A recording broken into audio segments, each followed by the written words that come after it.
Damos inicio a nuestro menú ejecutivo de Ancon. Yo soy Magdiel Torres y quiero pues darles la bienvenida a través de este canal de YouTube de Radio Ancon a esta jornada informativa. Hoy vamos a estar teniendo a dos invitados. A René Quevedo, es ingeniero y es experto en el tema de empleabilidad para analizar un poco la situación económica y las repercusiones que están teniendo las protestas en Panamá, cómo se deteriora también la imagen internacional.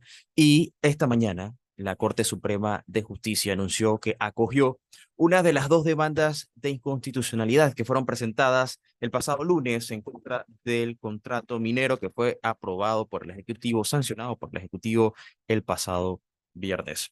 Quiero decirles que también la Cámara de Comercio, Industrias y Agricultura, que recientemente fue víctima de vandalización, producto de fascinerosos que se infiltran dentro de las protestas, expresaron a través de un comunicado su posición ante esta situación. Quiero leerles parte del comunicado que dice que ante la situación que se vive en el país, la Cámara de Comercio hace un llamado al alto a la violencia a aquellos ciudadanos que están optando por la anarquía y generando confusión e incertidumbre en la población. A la vez, demandan protección para los ciudadanos que protestan de forma pacífica, así como amparo de los derechos ciudadanos a libre tránsito y a la educación, a la salud y al trabajo. También manifiesta el respeto y la consideración de los ciudadanos que se han manifestado de forma cívica. De esto, pues, se trata la democracia, según dice la Cámara. También condenan los actos delictivos que atentan contra la seguridad personal y aquellos actos vandálicos contra trabajadores independientes, pequeños emprendedores, camiones de distribución, pequeñas y medianas empresas, propiedad privada en general y sitios públicos. Según la Cámara, todos estos representan acciones criminales agravadas. También hay que decir que ellos señalan dentro de su comunicado que han escuchado las preocupaciones legítimas de la población evaluando la realidad de la situación actual, por lo cual hacen un firme llamado a la Corte Suprema de Justicia a pronunciarse en derecho y en tiempos expeditos frente a las demandas presentadas, tal y como se ha señalado por expertos juristas, lo que ahora corresponde que es el pronto actuar del órgano judicial. También han exigido al gobierno decretar cuanto antes la moratoria en el otorgamiento de concesiones mineras, tanto de explotación como de exploración. También piden que se establezca cuanto antes una fecha para la revisión y el fortalecimiento del Código de Recursos Minerales. En tercer punto, frente al reto que se ha establecido de fiscalizar las concesiones existentes, en la Cámara de Comercio también ha hecho un llamado a la unificación y a las instituciones actualmente encargadas de la autoridad que cuenten con los recursos necesarios y técnicamente capacitados para monitorear, auditar y vigilar de forma estricta y rigurosa las actividades que aquí se llevan a cabo y que esta vez sea fiscalizada por una comisión supervisora representativa de la sociedad civil, parte del comunicado que emite más temprano la Cámara de Comercio, Industrias y Agricultura de Panamá. El catedrático Miguel Antonio Bernal, que aquí también tiene un espacio todos los viernes en el Sillón de Ancón, se pronunció esta mañana en una conferencia de prensa del FEDAT, y esto es parte de lo que mencionaba. Un error, porque no todo el mundo puede cerrar calle por una razón u otra, no todo el mundo puede ir a marcha por una razón u otra, no todo el mundo puede hacer ciertas cosas. Entonces nosotros tenemos que abrir el espacio, y por eso el papel que le toca, creo yo, a la FEDAP, porque se trata de profesionales, es decir, gente educada, versada, ciudadanos que ya tienen un conocimiento previo que no tiene la mayoría de esta población, como todos nosotros lo sabemos, y que está actuando emotivamente en muchos casos, y por eso le están haciendo las porquerías que están haciendo. Yo he percatado, entre paréntesis.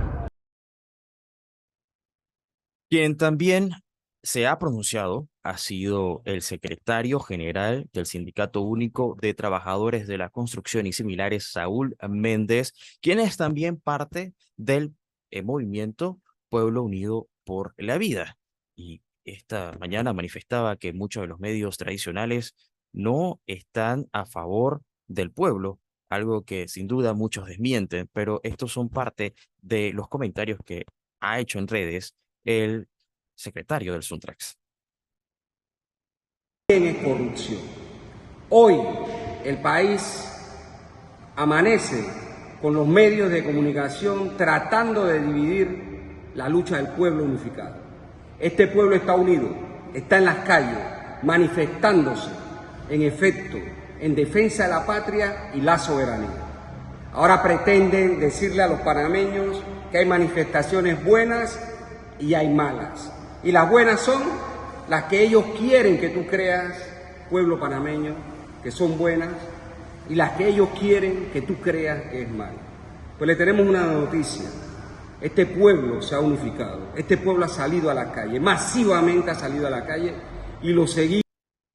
Y este jueves continúan las protestas desde temprano, cierres de calles, todo producto de la sanción que se hizo el pasado viernes por parte del Ejecutivo al contrato minero. Desde temprano, áreas como Villa Zaita en la vía transísmica, Vía Centenario, Costa del Este, Panamá Pacífico, Capira, en Chiriquí, áreas como Orconcitos, San Félix, en Veraguas como Santiago y El Piramidal, son puntos donde ya se han presentado cierres de calles en este cuarto día de protestas a nivel nacional. La Corte Suprema, hay que mencionar también y recordar que admitió una de las demandas contra la ley que aprobó el contrato minero en Panamá, que fue sancionado por el presidente Laurentino Cortizo. Siguen el movimiento de protestas, repercusiones que vamos a seguir analizando. Vamos a darle paso ahora a nuestra primera entrevista. Vamos a conversar con el politólogo David Bernal.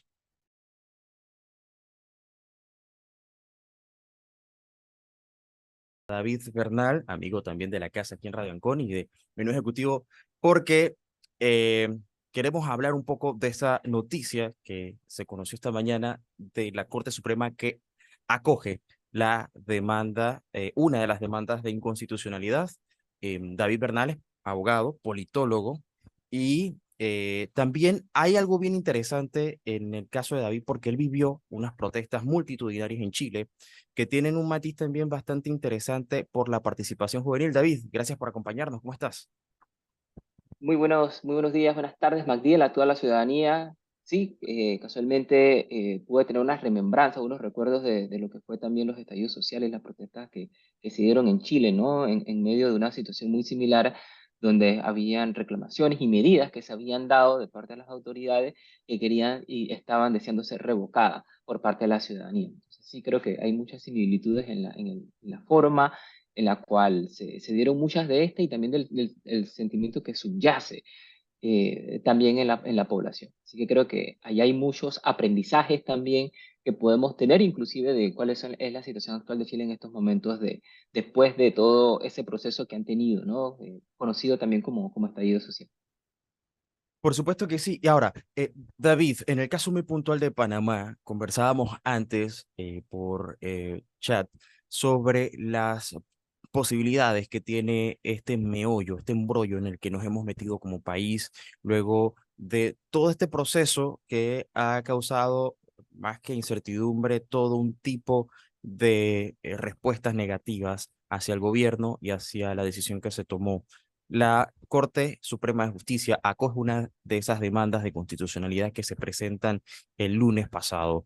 ¿Qué quiere decir esto y qué significa en medio de todo este tema de las protestas en contra del contrato minero que se haya acogido por parte de la Corte Suprema esta demanda? Por lo menos presenta ya una salida a lo que es parte de las reclamaciones que se estaba pidiendo por muchos de los manifestantes. Pero también son de las opciones y posibilidades que tenemos, porque lo cierto es que se dio una aprobación y se publicó en Gaceta y entró en vigencia un contrato que había tenido rechazo desde el inicio por parte de las comunidades y también de la población. Y forma parte también del sentimiento que se expresa y que se traduce en las protestas. Las autoridades llegan a ejercer sus cargos públicos en representación de la sociedad. Es decir, hay un contrato en el cual nosotros como ciudadanos delegamos a las autoridades esa representación para que tomen decisiones. Pero eso no significa que esa representación tenga una carta en blanco para poder ejercer un mandato sin tener la retroalimentación y sin tener el consenso de la ciudadanía. Por eso siempre se habla de los distintos métodos de participación ciudadana para que esa delegación, de esa representatividad, siempre esté apegado a los intereses de esa mayoría de la población. Y lo que ha sucedido es que los canales que tenemos institucionales para hacerlo, más allá de lo que haya promovido el órgano ejecutivo como la plataforma Ágora, entre otros, la plataforma que está actualmente, que es la Asamblea, que se dio y hubo también un conjunto de ciudadanos que habían participado, profesionales, comunidades indígenas, todo tipo de personas, haciendo expresiones concretas sobre las inconformidades del contrato, no se vio reflejado en esa renegociación que tuvo, en ese retiro del contrato que dio el Ejecutivo para volverlo a la Asamblea. De ahí en adelante creo que ya la crisis fue más una crisis de comunicación, porque toda crisis política también lleva una crisis de comunicación, que es la forma en la cual se legitiman o no los actos, que ha producido, por supuesto, la explosión donde se dice, bueno, lo que pasa es que no es la primera vez que se toman decisiones a espaldas de la ciudadanía. Aquí muchas veces hemos tenido decisiones en contra donde la población ha tratado de manifestarte y simplemente han pasado las decisiones, pero todo tiene un límite. Se ha juntado también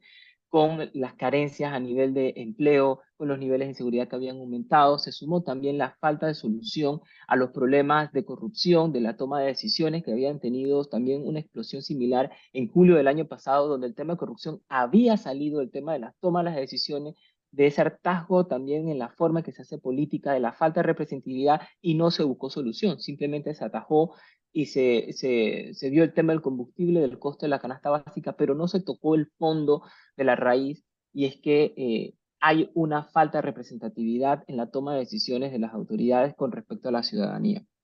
Este contrato, que ahora se encuentra en una admisibilidad de demanda de inconstitucionalidad, va a permitir el examen a rigor por lo menos de las causales de inconstitucionalidad que pueden estar violando desde derechos del Estado panameño que se han consagrado en la Constitución, pero también de estos derechos colectivos. Hay una nueva generación de derechos que busca preservar la naturaleza, el medio ambiente y a nosotros como ecosistema, que se habla también de estos derechos de cuarta generación, donde se debe garantizar no solamente la protección ambiental, sino la garantía de poder vivir en un medio ambiente sano. Entonces veremos también cómo la Corte se puede pronunciar sobre aspectos que no van solamente sobre un tema de ingresos o recursos, de división, forma de toma de decisiones, y se logra pronunciar sobre aspectos que son fundamentales, que lo que Panamá busca definir y lo que nunca se había preguntado de una manera que fuese vinculante para las decisiones como a manera de referéndum es si Panamá quiere o no tener una forma de ingreso que venga de la explotación minera.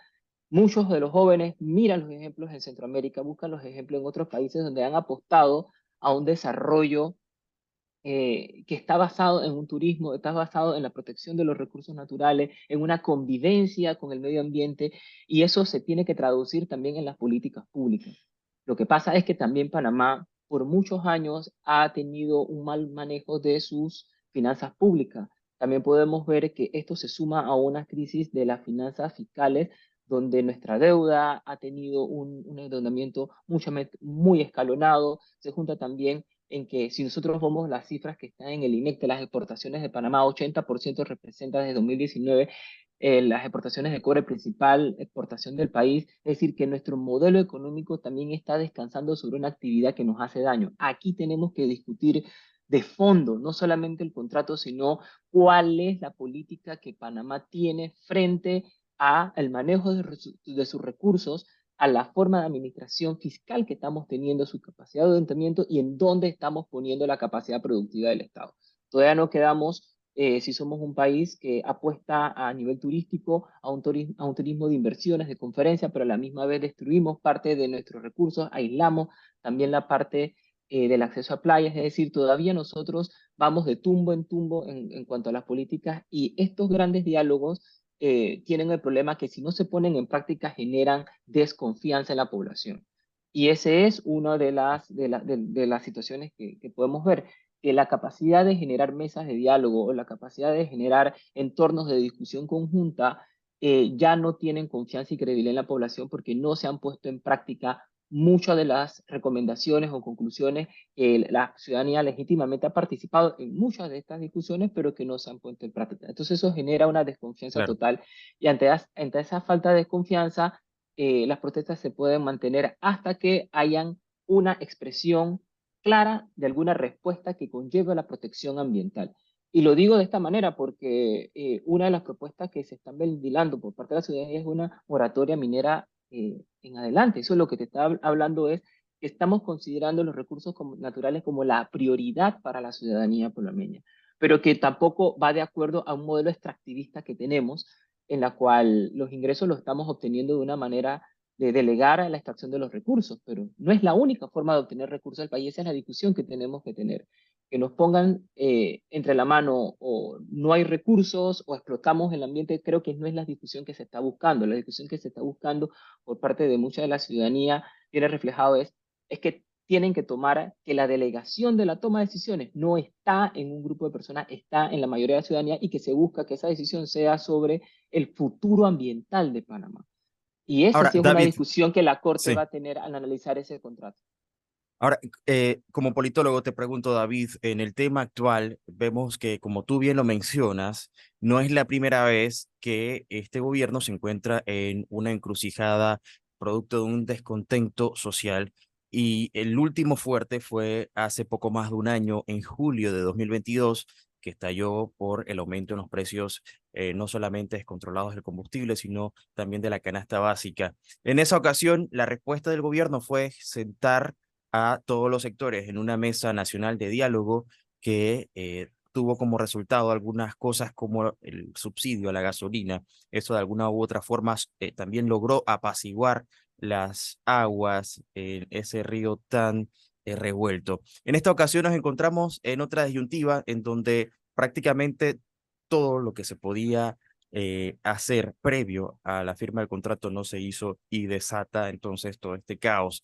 Ahora te pregunto, ¿cuáles deben ser las acciones que a tu parecer tú has mencionado algo también muy interesante, que fue la forma en la que se lleva la comunicación, que no fue la más efectiva, y esto como resultado ha traído un sinnúmero de corrientes y desinformación que ha estado también circulando? Aparte, súmale el tema de la violencia y los saqueos, el vandalismo, son situaciones que también hacen que el manejo de la crisis sea mucho más difícil. Tú estuviste en Chile. Ahora, en ese momento, las protestas terminan con el pacto que se hace para una nueva construcción a través de una constituyente, que al final nos dimos cuenta que no resultó tampoco como se esperaría que resultara luego de ese referéndum. En el caso panameño, con la tónica no constitucional, sino ambiental, ¿qué es lo que debe hacer el gobierno para lograr apaciguar los ánimos que están caldeados y al mismo tiempo salvar la economía que se viene a pique?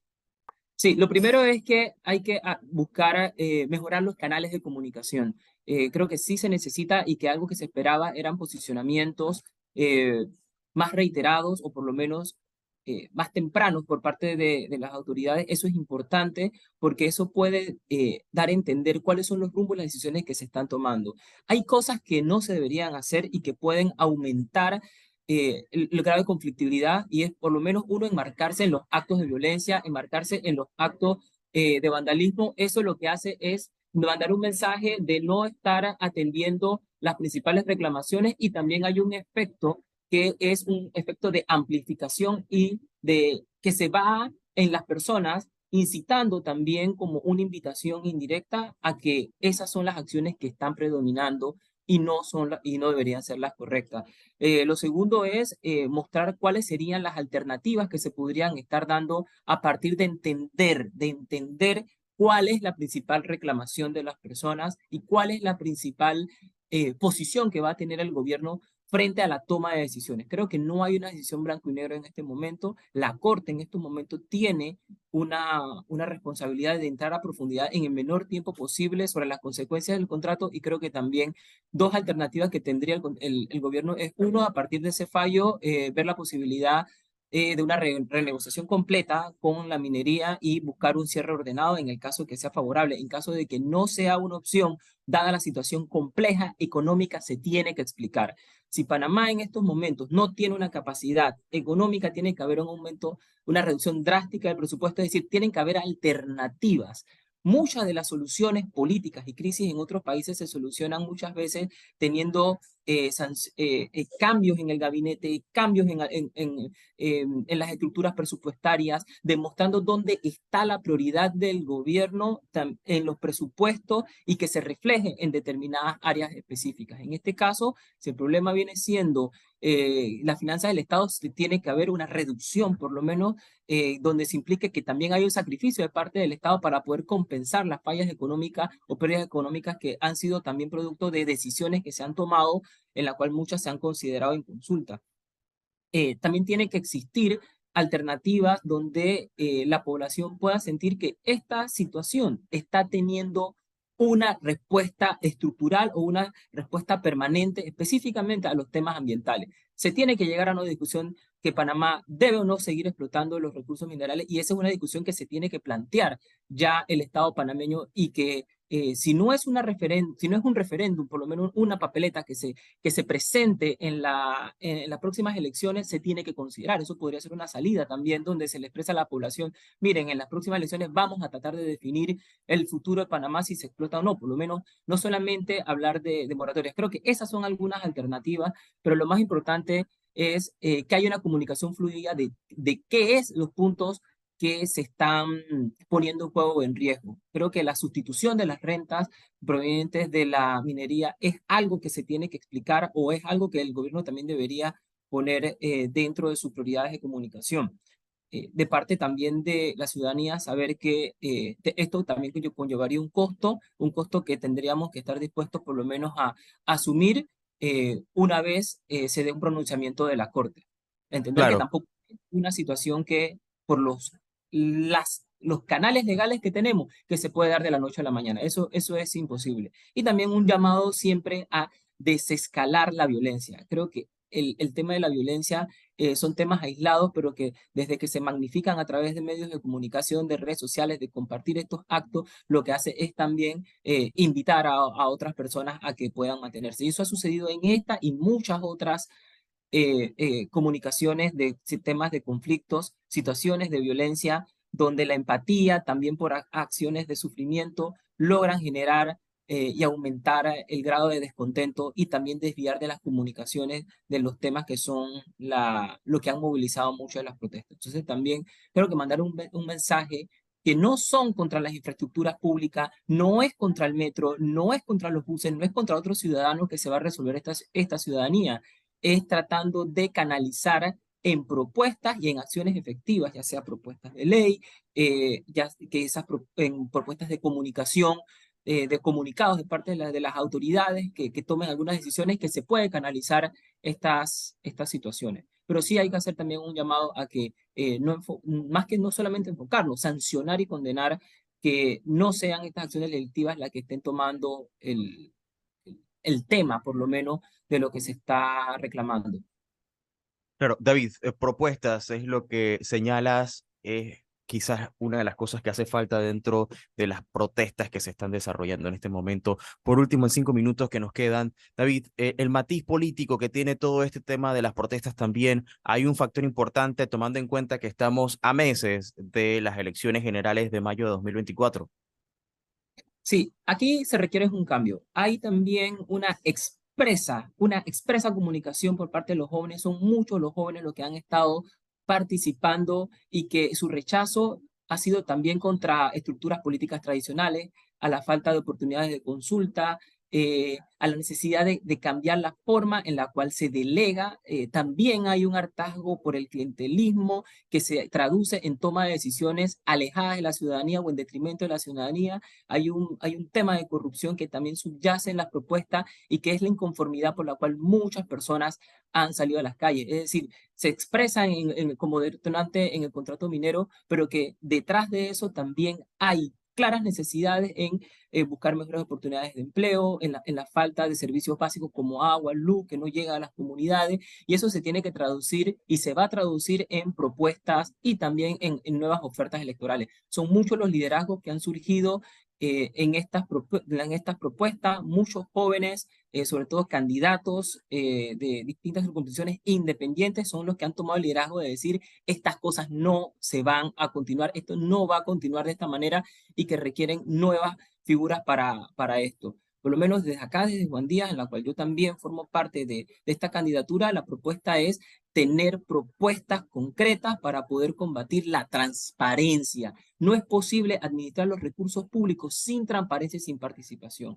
Eso es un cambio sustancial, porque si nosotros podemos ver las principales carencias que ha tenido y las principales reclamaciones, es que no conocemos cómo se utilizan los recursos públicos. Hay en la descentralización paralela cero transparencia de cómo se toman las decisiones, en qué forma se administran los recursos y a dónde van a parar. Y esa falta de transparencia lo que genera es opacidad y una percepción de corrupción y de falco en los recursos públicos. Y si lo que queremos es devolver la confianza a la ciudadanía, lo primero que tenemos que devolverle es la capacidad de tomar decisiones en cómo se administran correctamente los recursos del Estado. Y eso tiene que venir con un compromiso Claro. íntegro con respecto a las leyes, un compromiso ético en el valor de lo público y que no hay un aprovechamiento para fines personales de las posiciones o de los puestos y de los cargos de elección popular. Bueno, David, muchísimas gracias, politólogo y abogado, por acompañarnos en este programa para hacer este análisis. Siguen las protestas en Panamá, por lo menos hubo un pronunciamiento por parte de la Corte al acoger esta demanda o al aceptar esta demanda de inconstitucionalidad, una de las dos que se presentaron el lunes pasado. Vamos a estar muy pendientes de todo lo que suceda y hasta una próxima ocasión, David. Muchísimas gracias, Magdiel, y bueno, disculpen los inconvenientes de comunicación que, bueno, que parece y suceden en todos los países, en todas las regiones. Gracias.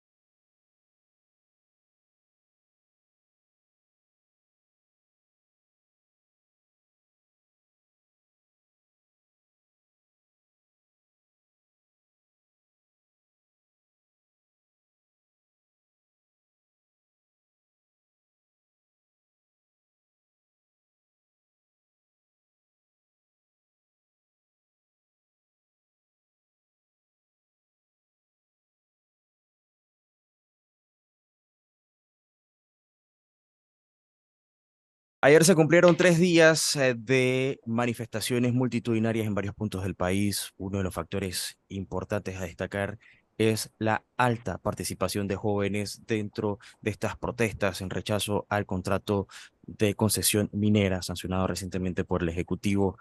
Yusi Herrera es una de esas jóvenes que ha estado en las calles estos días y queremos conocer un poco la experiencia de lo que se ha vivido en el territorio panameño, sobre todo con ese descontento juvenil. Bienvenida a Radio Ancon. Hola, muchísimas gracias por la invitación. La motivación es más que evidente, el rechazo rotundo, el no a una concesión minera. ¿Qué se ha visto en las calles? ¿Qué es lo que has podido percibir con respecto a estas manifestaciones multitudinarias? Sí, lo que hemos visto es una población, una juventud que ha visto la oportunidad de manifestarse en las calles, ejercer su derecho a la protesta para responderle al gobierno nacional, responderle frente a la imposición de un contrato minero, responderle a, sí, a un liderazgo que nos quiere imponer a Panamá como un país minero. Y sí, es la juventud diciéndole que no somos un país minero, que no queremos el contrato minero, que queremos moratoria minera y que nuestro potencial y nuestras oportunidades están en nuestra biodiversidad, en nuestra naturaleza, y que queremos un futuro saludable, un futuro donde podamos preservar lo más preciado que tiene este país, que son sus bosques y su agua. ¿Cómo se están organizando para realizar estas protestas? Entendiendo también que incluso en días pasados mi bus y el metro anunciaron ciertas suspensiones en el tema de transporte y importante, la movilización, ¿no? Porque ciertas vías del país están cerradas. Sí, importante mencionar de que las convocatorias que hemos estado realizando en el letrero de Panamá han sido en apoyo y respaldo al movimiento de Panamá Vale Más Sin Minería. Nosotros únicamente lo que hemos buscado es facilitar esa participación de las personas en las calles que están respaldando el no al contrato minero, respaldando el llamado de diferentes organizaciones a nivel nacional. no solamente lo que estamos viendo en la ciudad, solamente es allí, está pasando a nivel nacional, hay un levantamiento generalizado en el país, en todas las provincias, en todas las intersecciones, en la periferia de la ciudad de Panamá, Panamá Este, Panamá Norte, Panamá Oeste. Sí, o sea, es un levantamiento nacional en contra del contrato minero y la manera en que nosotros nos estamos organizando es utilizar las redes sociales para hacer ese llamamiento a la población, a la juventud, a manifestarse como organizadores. Sí hemos visto, sí hemos buscado siempre pensar en las maneras en que las personas pueden regresar sanas y salvas a sus casas, entendiendo también que van a encontrarse con cierres de regreso a su casa, entendiendo de que en un inicio el metro de Panamá se prestó junto a los estamentos de seguridad para evitar que las personas llegaran a las manifestaciones masivas. Cerraban la estación Santo Tomás porque supuestamente había una protesta, gases lacrimógenos. Yo personalmente estuve allí y cuando salí no había ni un gas lacrimógeno y cuando fui arriba me dijeron no es porque viene una protesta. El metro de Panamá no debe estar prestándose para limitar el desplazamiento de las personas. Habían cientos de trabajadores varados porque creo que eso fue el martes, si mal no recuerdo, el metro decidió cerrar todas las estaciones del metro entre la Lotería y Vía Argentina. O sea, nosotros tuvimos que de regreso caminar inclusive hasta la Fernández de Córdoba, kilómetros, para poder regresar a nuestras casas después de ejercer nuestro derecho legítimo a la protesta y a la manifestación en las calles. Si hablamos un poco acerca de la represión policial que has sentido y en qué punto estallan estos enfrentamientos, porque inicialmente las protestas tienen un matiz que comienzan bastante pacífica con ese recorrido por parte de la cinta costera de Patilla y Marbella, y en algún punto esto se sale de control. Bueno, yo creo que hay que destacar dos cosas. Yo personalmente ayer iba al frente de la manifestación junto a muchísimos, o sea, junto a toda la población. Íbamos con las unidades móviles que son las que marcan el camino y íbamos con las manos alzadas. Íbamos con las manos alzadas, vimos a los policías, íbamos con las manos alzadas. Yo personalmente iba con la mano alzada y sin ningún tipo de provocación de nosotros los manifestantes hacia ellos, la Policía Nacional empezó a utilizar la represión y a lanzar gases lacrimógenos, sin ningún tipo o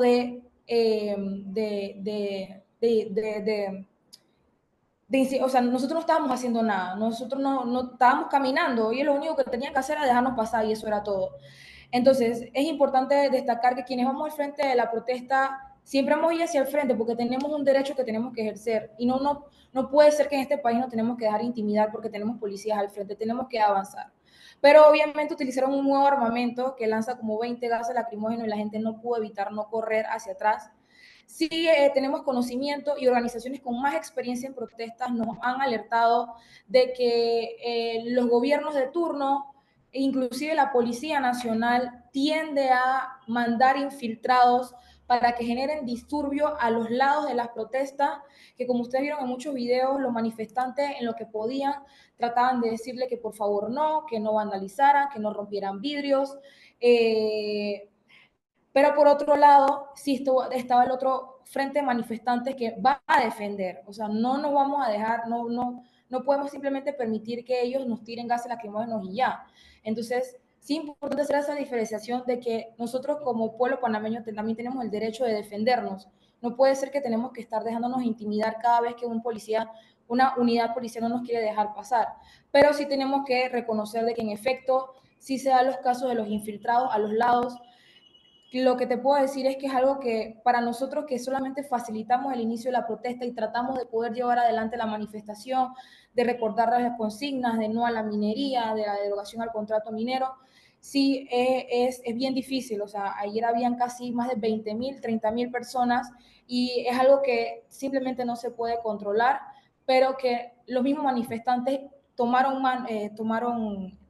posición y a muchos le decían, baja esa piedra, no vas a hacer esto, y es lo que nos toca al final hacer, evitar que haya vandalismos en el camino de la protesta. Vimos una imagen, un video que se viralizó ayer donde una de las manifestantes prácticamente le suplicaba a uno de los fascinerosos que estaba cometiendo actos vandálicos que se detuviera. Eso habla un poco de lo que mencionabas hace un momento. Yo sí, para terminar, hoy la Corte Suprema manifestó que admitió una de las demandas de inconstitucionalidad. ¿Hasta dónde van a llegar las protestas? ¿Ustedes tienen algún punto en donde decidirán detener estas acciones de protestas en el país? Correcto. Hoy tuvimos la noticia de que la Corte Suprema de Justicia admitió una de las cinco demandas que actualmente se han interpuesto.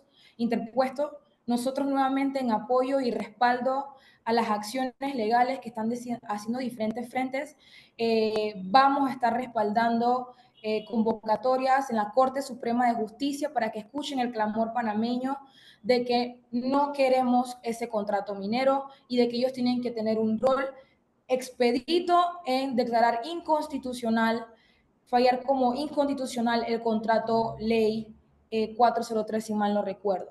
También cabe recalcar de que ya no estamos hablando de manifestaciones de 1,000 personas ni de 2,000 personas. Creo que debemos esperarnos de que vamos a estar presentes en todos los estamentos del gobierno. En la presidencia, de hecho, hoy la manifestación es hacia la presidencia. Estamos acuerpándonos, estamos uniéndonos al llamado nacional en la provincia de Panamá de diferentes organizaciones que se han estado movilizando desde hace más de 2, 3, 4, un mes, un año. Se han estado movilizando y han estado llamando en contra del contrato minero. Estamos acuerpando y estamos yendo en unidad, acuerpándonos a esa manifestación para también hacer fuerza en la presidencia y también no descartemos de que también sigan manifestaciones en la Asamblea Nacional, porque tuvimos conocimiento de que el diputado Juan Diego Vázquez solicitó que se prohíbe, se apruebe, así como ellos lo hicieron en 48 horas, se apruebe la moratoria indefinida de todo tipo de exploración y explotación de minería metálica en Panamá. Entonces, ahorita mismo somos un movimiento, o sea, ahorita el país está en las calles y estamos en el poder de poder exigirle, valga la redundancia, a todos los estamentos del Estado, Gobierno Central, Corte Suprema de Justicia y Asamblea Nacional de que tomen todas las decisiones que se tengan que tomar, porque el pueblo se los está diciendo, de que deroguen el contrato de ley, la Corte Suprema falle en contra del contrato ley, de que se declare moratoria indefinida de todo tipo de forma de explotación y exploración minera de minería metálica en Panamá. Panamá no es un país minero. Y te menciono esto porque estuve escuchando una conferencia de prensa donde estuvieron mencionando que el clamor panameño es conocer qué piensa el gobierno sobre la industria minera. Ya el pueblo panameño lo dejó claro. El pueblo panameño no quiere minería. Ninguna provincia ni comarca en este país quiere minería, porque sabemos que nuestra riqueza, nuestra vida y nuestra subsistencia está en la conservación de nuestros bosques, de nuestro medio ambiente y nuestra agua. Yusi Herrera, parte de esa voz juvenil y del movimiento Panamá Vale Más Sin Minería que está en las calles protestando. Gracias por acompañarnos. Vamos a estar muy pendientes de todo lo que ocurre.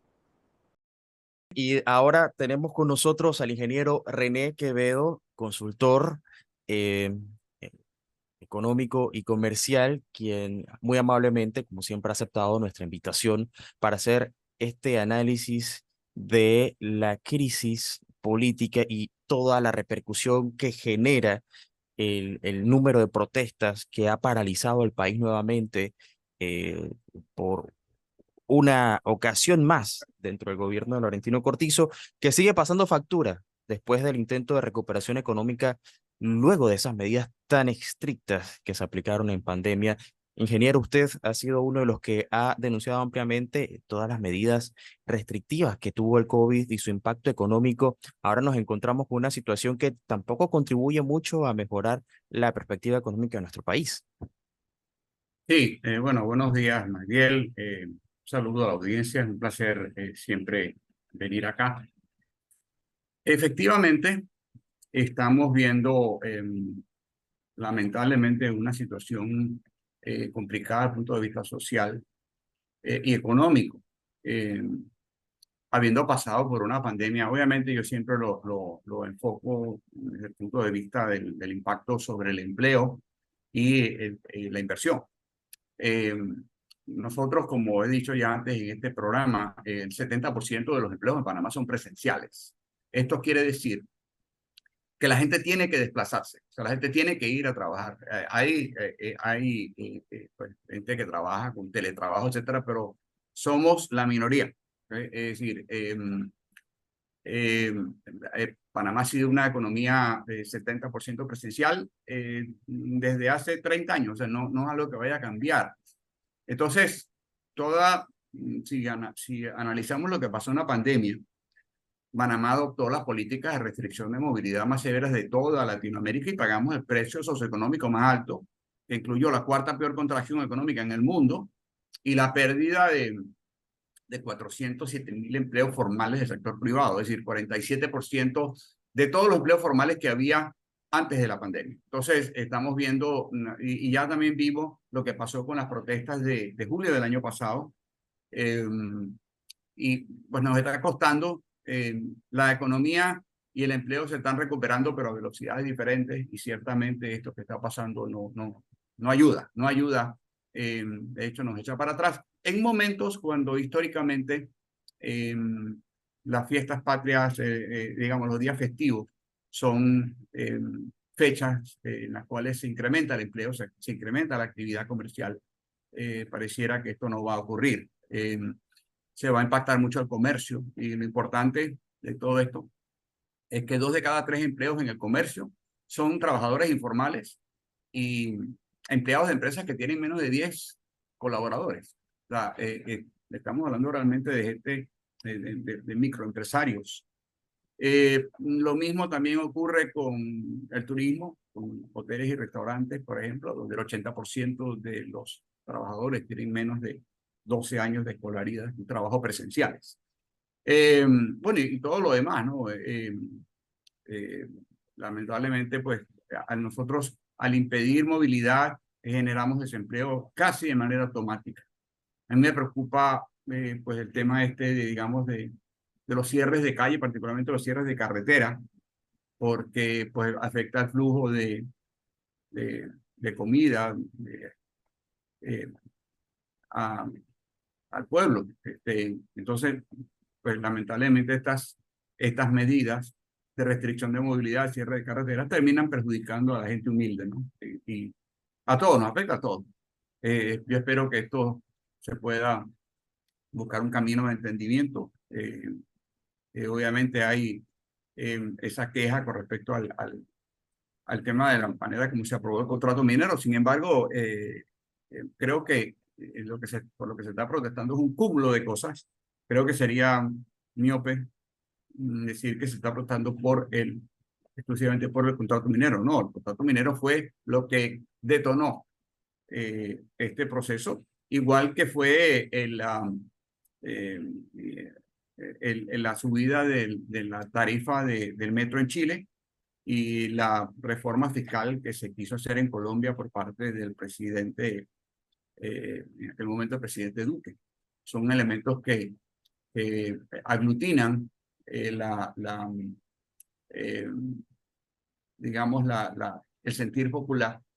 Y lamentablemente entonces ocurre que estas manifestaciones crean,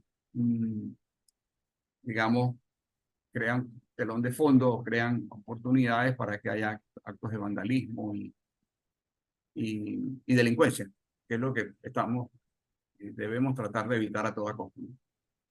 Ahora, ingeniero, viendo un poco el panorama que se presenta en Panamá y se empieza a plasmar todo este escenario eh, terrorífico en los medios internacionales, esto no contribuye en nada a limpiar nuestra imagen, y algo de lo que usted ha hecho mucho énfasis, mucho tiempo, desde que buscamos sanear esta crisis económica, ha sido la necesidad de atraer inversión extranjera.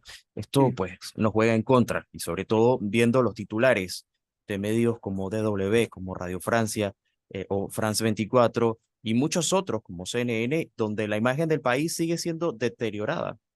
sí, sí. Sí, lamentablemente esto no nos ayuda, independientemente de lo que opinemos de la minería. estamos hablando de la mayor inversión extranjera hecha en el país. ¿Okay? De hecho, desde que somos grado de inversión, desde que tenemos el grado de inversión, el 70% de toda la inversión extranjera que ha entrado al país, hasta el 2021, que es el último año cuando tenemos cifras, entre el 2010 y el 2021 entraron 35.000 millones de dólares de inversión extranjera. 70% entró en 3 sectores. 30% entró al comercio internacional, zona libre de Colón. 24% la minería, Minera Panamá. Y el otro 16% al sector financiero, el centro bancario, básicamente. Estos son los sectores que están atrayendo la inversión extranjera. Y lamentablemente, de hecho, lo que ha traído la minería supera lo que ha traído el comercio interno, la industria, la logística y el turismo y la construcción juntos. Entonces creo que lamentablemente nos proyectamos como un país incoherente en materia de inversión extranjera. Nosotros nos tarda 2 años decidir si queremos las inversiones que ya tenemos, porque no olvidemos que esto empezó en el 2021, en septiembre del 2021, que se empezó la negociación, etcétera. Y en esos 2 años, pues hay otros países que se han movido con muchísima agresividad. México, que ya está trayendo mucha inversión extranjera en el sector logístico, el sector turístico, han declarado cifras récord. Para mí, inversiones que pudieran venir a Panamá en la parte logística, de lo que llaman el nearshoring, la reubicación de las plantas que antes estaban en Asia y para ubicarse ahora en México para abastecer el mercado norteamericano, está ocasionando un incremento en la demanda laboral del 400% en los estados fronterizos. En el área turística, en el 2022, México atrajo una cifra récord, triplicaron la cifra prepandemia y duplicaron la cifra récord que tenían en el 2017. Costa Rica, ni se diga, Costa Rica es el país que proporcional a su economía trae más inversión extranjera en el mundo. Entonces, lamentablemente, pues, nosotros necesitamos inversión extranjera porque el sector privado nacional está descapitalizado. Entonces, estas cosas, pues, no nos ayudan. Yo lo dije y lo seguiré diciendo, independientemente, digamos, de lo que está pasando. Nosotros necesitamos, quizás la manera como se hizo no fue exactamente la más adecuada, pero para mí el futuro de la inversión extranjera depende de 3 cosas acá. La aprobación del contrato minero, que ya ocurrió. 2, la salida de la lista gris del Gafi, ¿okay? Donde se nos cuestiona todo nuestro sistema financiero. Y 3, presentar a las calificadoras un plan creíble de consolidación fiscal. Para mí, es una opinión muy personal. Creo que esta, digamos, premura con que se hicieron las cosas, creo que de alguna manera fue disparado por el informe de Fitch. Si recordamos, ellos nos bajaron la perspectiva de la deuda de estable negativa, reversando una decisión que tomaron hace un año y medio, en el 28 de enero del 2022, cuando nos mejoraron la perspectiva de negativa estable, escasamente 12 días después de que el gobierno anunciara que se había puesto de acuerdo con la minera para un nuevo contrato. No olvidemos que Fitch fue la primera calificadora que nos dio grado de inversión. Ahora, la pregunta es por qué razón el impacto del pronunciamiento de Fitch ha sido tan grande en los mercados internacionales, cuando no es la primera. Moody's ya lo hizo en octubre del 2022, pero la tormenta que desarrolló o que generó Fitch, bueno, eso fue un 29 de septiembre. El lunes 2 de octubre, la banca de inversión Barclays le recomendó a sus clientes que vendieran deuda panameña. Sacaron un informe diciendo, bueno, la cosa se está oscureciendo ya en Panamá, vendan. Lo mismo hizo JP Morgan. Y el 6 de octubre, el viernes, Bloomberg emitió un informe, una noticia, diciendo de que la deuda panameña, los bonos panameños estaban en su nivel más bajo en 14 años, ante la perspectiva de que nos convirtiéramos en un ángel caído, es decir, que perdamos el grado de inversión y que nos convertiríamos en un bono chatarra, ¿okay? Después de haber sido destino favorito de la inversión extranjera hace una década. Entonces, creo que obviamente ha habido un manejo deficiente para mí de la comunicación, digamos, de todo esto. Tenemos una crisis fiscal muy fuerte, porque muy fuerte, no tiene sentido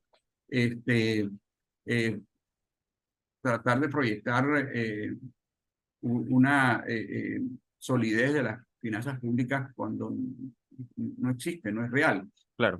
Necesitamos esta inversión, y una de las cosas que dijo Fitch es que dudaba que estos 770 millones fueran a entrar en el 2023, que es absolutamente crítico para poder cumplir con la ley de responsabilidad fiscal, ¿no? Así que el tema es bastante más complejo, pero lamentablemente hay un sentir que tenemos que entender, que respetar, y que, pues bueno, lamentablemente pues también da pie estas manifestaciones al vandalismo, etcétera, etcétera. Yo lo que sí, estoy totalmente en desacuerdo es con el cierre de las calles y el cierre de las carreteras, ¿okay? Porque al final del día perjudican realmente al pueblo. El gobierno no lo van a perjudicar, al pueblo sí. Ahora, ingeniero, la aparente salida a la debacle económica y financiera terminó resultando en el estallido social por descontento popular, producto de una mala gestión. Ahora, vislumbrando un poco los posibles escenarios, porque usted mencionaba el impacto económico que esto puede tener. Hay algunos que ya empiezan a considerar una opción el tema del arbitraje y el pagar los costos que esto conllevaría.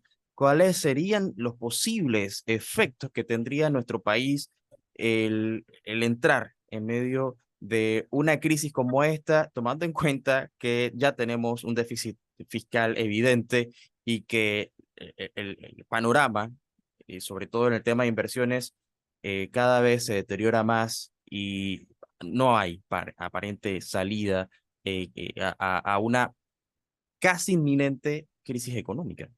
Sí, sí, sí. A ver, definitivamente el arbitraje sería terrible. No tenemos dinero. La demanda mínima sería por 100.000 millones de dólares. ¿Okay? El gobierno acaba de perder un arbitraje con Dominion Minerals, ¿okay? Parecido, ¿okay? Aunque mucho más pequeño. A Panamá no le ha ido bien con los arbitrajes mineros. ¿Okay? Sería un escenario lamentable. Insisto, estaríamos hablando de una deuda de 100.000 millones por lo menos, que no tenemos, y la pérdida del grado de inversión, que yo creo que eso sería automático. Entonces, pedir prestado con grado de inversión es una cosa, pedir prestado sin grado de inversión es otra. ¿Qué posibilidades hay? Yo creo que bueno, si esto se debe, o sea, a ver, si hay digamos, cuestionamientos a la constitucionalidad del contrato, bueno, eso lo determina la Corte Suprema. ¿Okay? Ya hubo unas demandas de inconstitucionalidad, una fue aceptada. Ese es el camino, que hay que esperar que la Corte se pronuncie. Pero obviamente la gente quiere las cosas más rápidas, ¿no? O sea, tiene que haber algún mecanismo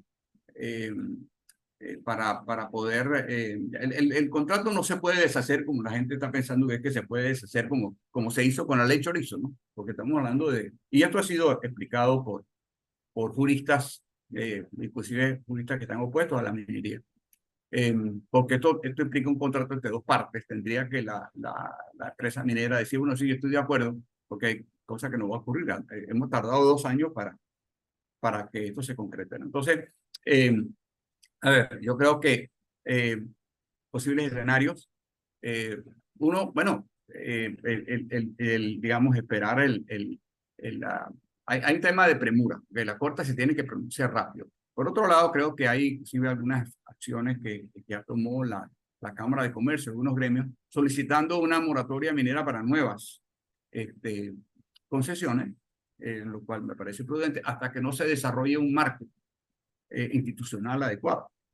Pero yo creo que hay que separar aquí 3 cosas, ¿no? O sea, yo creo que hay que, uno, la protesta genuina, real, el sentido, ¿ok? Segundo, el cierre de las carreteras, que es la violación, digamos, del derecho constitucional a la libre circulación, ¿ok? Eso son 2 cosas. Y el tercero, la delincuencia, ¿no? Los actos de vandalismo que han ocurrido y que ocurren. Entonces son tres situaciones diferentes. ¿Okay? Yo creo que, insisto, si yo no estoy de acuerdo con el contrato, pues hay una vía institucional en un sistema democrático. ¿Okay? Y esperar y ojalá que la Corte se pronuncie pronto y no tarde 10 años, como lo hizo con el anterior. Entonces, creo que, pero lo más importante en todo esto es buscar mecanismos de entendimiento, no aferrarnos en nuestras posiciones, trabajar en intereses. La solución inmediata a la derogación o al contrato minero no es viable, ¿okay? Sencillo, es importante eso entenderlo porque lleva un proceso y que está en manos de la Corte Suprema. Esto no es cuestión de días. Se habla de que, bueno, van a tener las calles cerradas hasta que se derogue. Esto no va a ocurrir. Entonces creo que estamos pidiendo imposibilidades. ¿Okay? Yo creo que tiene que haber vías de entendimiento, vías de consenso. Lamentablemente ya ha habido procesos similares que han ocurrido. Porque, por ejemplo, en el caso, no es que quiera establecer comparaciones ni insinuar que hay pues una fuerza detrás de esto. Lo mismo pasó en Chile con el aumento en la tarifa del metro, ¿okay? y en Colombia con la reforma fiscal que quiso hacer el presidente Duque, los cuales se echaron para atrás. O sea, ni hubo el aumento en la tarifa del metro y tampoco hubo la reforma fiscal. Pero eso no paró la protesta, ni paró la crisis. Entonces, yo creo que no deberíamos llegar a esa situación. Creo que debemos buscar vías de entendimiento para superar la crisis que se está viviendo, crisis política, que ya se va a convertir en una crisis Claro. económica. Por último, el ingeniero, parece que muchos todavía no se sobredimensionan la magnitud de la repercusión que todo este debate está teniendo posterior a una firma de un contrato que fue nefasto y sigue siendo nefasto, pero las vías aparentemente que se buscan para solucionar el problema no están dando resultados, más bien están afectando mucho más tanto la imagen del país como a la economía nacional, y todo esto en el contexto de un año preelectoral donde sabemos que muchísimos empiezan a sacar provecho de la situación para favorecerse políticamente. Sí, sí. Me preocupa mucho porque, a ver, como dije antes, ¿no? El impacto socioeconómico, estamos hablando de 40.000 empleos, estamos hablando de 5% del Producto Interno Bruto y 375 millones de dólares al fin. ¿Okay? Mira, entre el 2017 y el 2022, Mitradel pasó de tramitar 445.000 nuevos contratos laborales a 240.000. ¿Okay? O sea, quiere decir que en 5 años la economía perdió 205.000 contratos formales, ¿okay? 205.000 salarios digamos que no se pagaron, 205.000 vacantes que no se llenaron, y la población económicamente activa de la gente que empezó a buscar trabajo aumentó en 147.000 personas. Quiere decir esto que en el 2022 había 352.000 personas buscando empleo digno y no lo encontraron. ¿Okay? Agregar 40.000 a esa cifra es catastrófica. ¿Okay? Estamos hablando de empleo, estamos hablando digamos, son 7.300 directos y 33.000 y tantos entre indirectos e inducidos. Estamos hablando de 2.000 proveedores, que no podemos en estos momentos, cuando no hay empleo, o sea, estamos en una crisis laboral, y los empleos que se están generando son informales. Y decir, bueno, eso no importa. No, claro que sí importa. Es decir, porque los sectores, entre el 2012 y el 2022, que se perdieron 59.000 empleos del sector privado y se agregaron 64.000 funcionarios y 250.000 informales. Los sectores que generan la mayoría de los empleos, comercio interno, construcción, turismo, industria, logística y otras actividades de servicio, como bloque, generaron 100% de empleo informal. Es decir, esos sectores que aportan las 2/3 partes de los empleos, aportan 4 de cada 5 nuevos empleos. Y de los 10.000 informales que se incorporan a la economía todos los meses, 9.000 vienen de allí. Es decir, si no hay inversión privada, seguiremos generando informales y condenando a la Caja del Seguro Social a una muerte segura. Ya hoy, en salarios, porque lo que pasa es que se ha visto mucho el tema de las regalías, ¿ok? Pero entre salarios, contribuciones a la Caja del Seguro Social y directos de Minera y sus proveedores, ellos aportan al año 518 millones de dólares, ¿ok? Que no tienen nada que ver con regalías, ¿ok? Entonces, es un impacto económico importante. Así que, pero sí, efectivamente hubo y que es lo que realmente se queja el proceso, como fue manejado. Y hay gente que simplemente dice no. ¿Okay? Yo por mi parte insisto, si hay un tema constitucional, y esa es mi opinión muy personal, yo estuve en la asamblea hablando a favor, no tanto del contrato, porque insisto, creo que debe ser la Corte Suprema la que determine. Yo hablo desde el punto de vista de empleo. Pero uno, si es constitucional o no, eso lo determina la Corte Suprema. Mi pregunta es, ¿genera empleo o destruye empleo? ¿Atrae inversiones o espanta inversiones? Con respecto al tema ambiental, esto es bien sencillo. Es decir, esa es una operación que ya lleva 4 años. Deben haber pruebas muy concretas del impacto ambiental, del impacto de contaminación en las aguas, en los suelos, en el aire, ¿ok? Se habla, hay muchas opiniones, muchas fotos, hasta un tapir subiendo un arenal pero ¿dónde está la data? Lo que no se mide no existe, tan sencillo como eso. Si en 4 años no hemos podido presentar la data, hechos, cifras, ¿ok? Una de dos, o eres un ambientalista bien chambón, o la data no existe, porque la evidencia no existe. Los hechos convencen, las opiniones confunden. ¿Dónde está la evidencia? No niego para nada de que hay un impacto ambiental. Claro que sí, pero ¿cuánto es? ¿Cuánto? ¿Okay? Es decir, tenemos que medirla primero. Después decidimos si vale 40.000 empleos, pero lo primero, la data, no la he visto, no han sido presentados. Se habla en opiniones y se habla de esta apocalipsis ambiental. La apocalipsis ambiental es una opinión. Los 10.000 millones de dólares de inversión es un hecho. Entonces creo que esa es mi opinión muy particular. Y obviamente en materia de empleo, definitivamente, que dicho sea de paso, ¿no? Mi especialidad es empleo y son más de 40.000, seguro, sin que me quede la más mínima duda. Pero bueno, se ha medido 3 veces, digamos, utilizando un modelo económico, lo respeto, pero a mi juicio es más. Pero, insisto, en este momento yo creo que la crisis que se está viviendo no es, o sea, el contrato minero fue pues el vehículo a través del cual se han, pues de una manera canalizado todas esta frustración que hay contra la gestión de gobierno, lo mismo que fue la subida del metro en Chile y la reforma fiscal del presidente Duque en Colombia, que fue el mecanismo a través del cual se han ventilado pues estas frustraciones. ¿Qué es lo que estamos viendo en la calle? ¿No? ¿Qué es lo que estamos viendo en el sentir de la gente? Claro. Lamentablemente, pues también hay vandalismo y hay delincuencia que se ha metido en esas manifestaciones.